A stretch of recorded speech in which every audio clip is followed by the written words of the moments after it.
South Carolinians for the Common Good, a multimedia history project by Arnav Law, Sterling School, 8th grade, teacher Martha Bonenberger.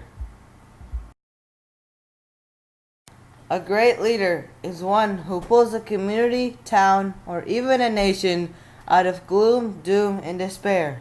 One who never rests until all obstacles are removed to achieve the greater common good for human welfare.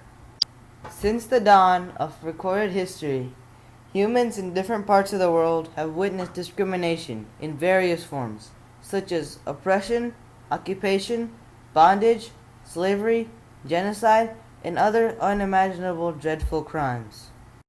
Basic human rights have often been trampled, and fear and dissatisfaction in communities on a mass scale have often led to revolution and rebellion. One such revolution gave birth to our nation. All men are created equal was the basis of the foundation over which our founding fathers established our great nation in 1776. However, vast divergences still existed between theory and practice, even almost 2 centuries later. Discrimination and segregation was widespread even through the latter part of the 20th century, and South Carolina was no exception.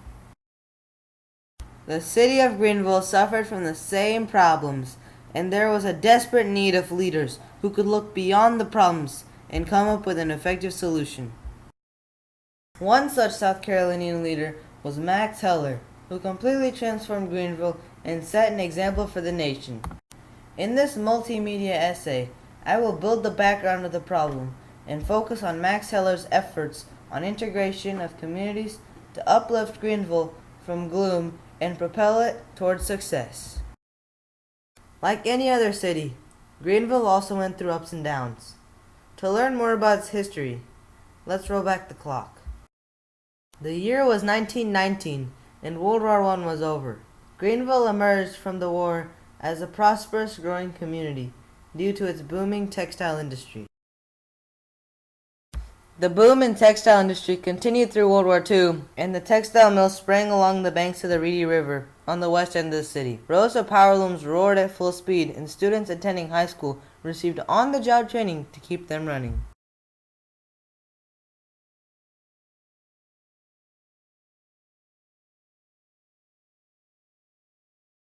However, the textile industry soon saw a decline and the mill villages started disappearing. During the 1950s and 60s, the city fell in depression and was plagued with social elements like crime, segregation, and youth violence. The stores closed and were boarded up. Downtown was deserted and crime took hold.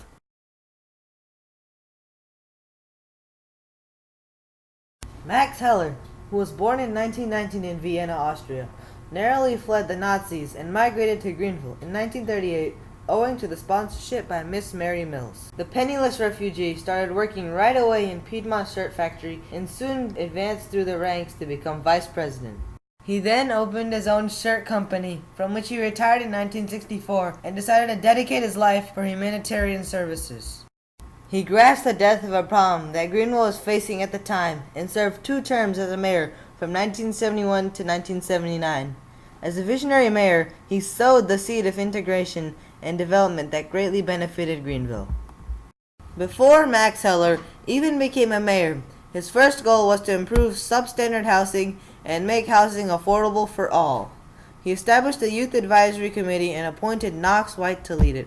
The purpose was a listening board, so the city had an idea of what young people were concerned about. At that time, the main observation from youth was that there was nothing to do in Greenville. Current Greenville Mayor, Knox White. The segregation problem existed in Greenville even in the 1970s. In addition to advocating for workers' rights, Heller successfully campaigned for civil rights. His daughter recalls that when he became mayor, the country club and other social clubs in Greenville offered Heller honorary memberships, even though they did not typically allow Jews in.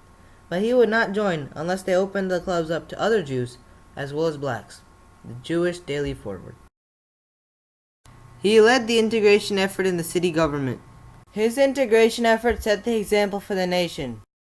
His vision was to bring people together and to create a city government for everyone. He desegregated all departments and commissions in the city government and made certain police department practices were colorblind. Max Heller, Legacy Plaza. He was the kind of person, for instance, the garbage workers went on strike, and it became a little menacing, and I went with them to a place where they were behind the gate, and he went in. I was scared to death. He went in, and he came out, he says, they're right.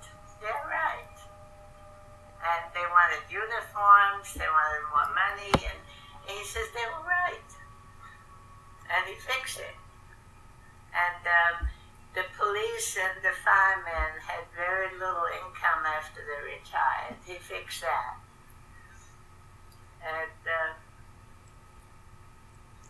that's the kind of person he was. He listened to people.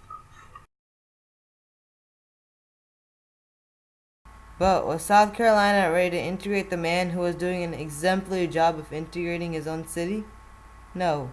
It became evident in 1978 when Max Heller ran for Congress, but he lost mainly because of him being a Jew.